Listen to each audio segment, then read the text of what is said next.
Hi folks, John Cordisco back again. Round 6 of the U.S. Women's Chess Championship 2015 being played at the beautiful St. Louis Chess Club and Scholastic Center in St. Louis. I gotta tell you, the women, they are a lot more fun to watch. They go for the throat. Boy, you see a lot of these women on the interviews, especially the younger ones, and they're meek and mild, but I'll tell you, when they're playing, they go after the juggler. It's a hell of a game between a young lady by the name of Perva, I believe I'm going to butcher her last name, Virkud, and Ruslan Goletiani. Goletiani, a few years back, used to be the women's U.S. champion, so she's no slouch.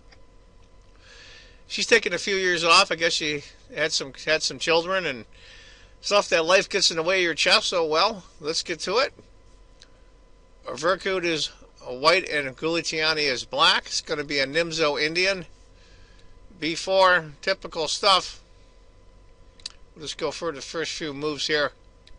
Knight F3, B6, Bishop G5, Bishop B7. According to the computer, that's the last book move. Interesting opening for black. I've never played it. It looks very solid. Very solid. Knight to D2. Computer likes G3, E3. I probably want E3 just to get the light squared bishop some room. But knight to D2, H6, kicking the bishop. Bishop drops back and queen to E7. Okay, it's a game. Tiny advantage for black. Black looks very solid here. Not real keen on the fact that black gave up the dark squared bishop. We'll see how it works out.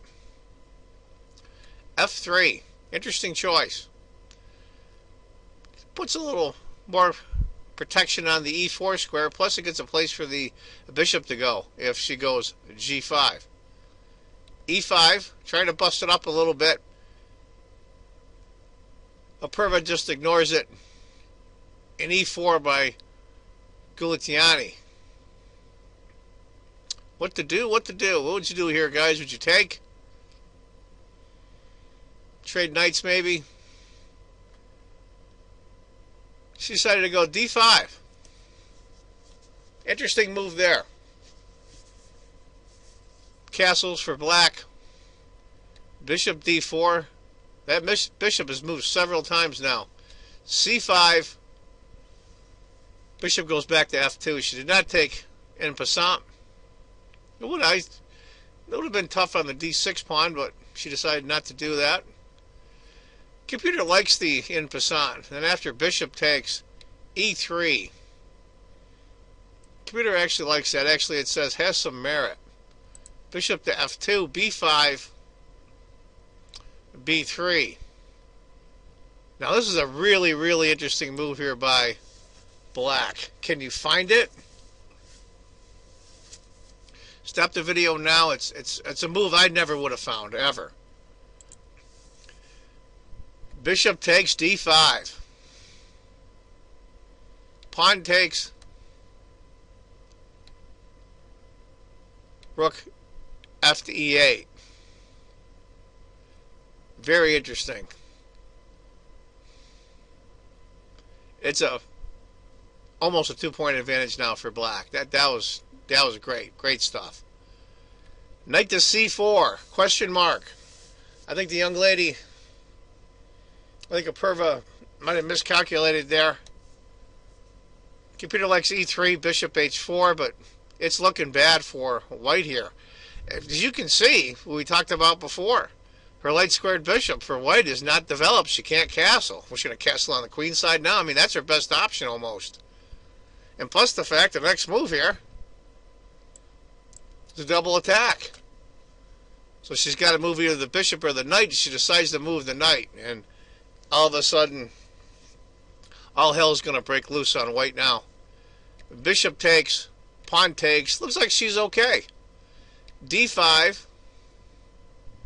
And she castles long. She's got to do something if she feels her king right in the middle of the board. But c takes D5 was the choice of the computer. Then after knight takes, queen C4. She decides to castle. Now you're going to see white regret. very much the castle queen side. But what was she going to do? And it's just a wreck. A6, going right after the pawns in front of the king. E3. Ah, what a horrible move. But what else can you do? What else can you do? As bad as that move is, that's the best choice in the computer. That's how bad her position is. E3. A takes. C takes. The computer likes C4. But D4. E takes. C takes. Rook takes. All right, look at that. Look at that white king.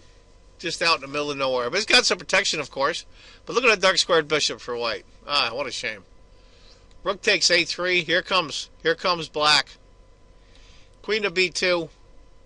Here comes the other rook. You've seen that coming. This is just horrible for the poor kid. King to B1. E3. Oh, man. Does that suck? Holy crow. Bishop to E1.